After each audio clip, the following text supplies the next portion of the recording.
Ito yung hindi naiintindihan ng marami. Let's just say ang gastos mo every month is 100,000.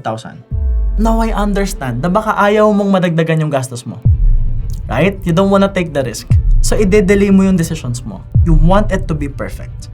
But I also want you to understand that if you delay your decision for the whole month at wala kang ginawang action, may gastos kang 100,000 per month. Meaning, yung 100,000 na yan, yung nawala sa'yo.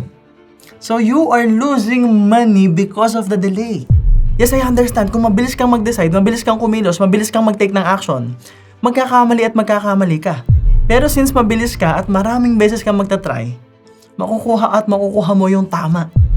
Madidiscover mo yung tama. At dyan ka mag-grow. Pag nag-grow ka, mas mag-i-improve ka. Pag nag-improve ka, masosolve mo na halos lahat ng problema mo. Sometimes, it's not about the knowledge anymore. It's about speed. It's about making decisions quick, making mistakes quick, learning fast, growing fast, solving the problems faster.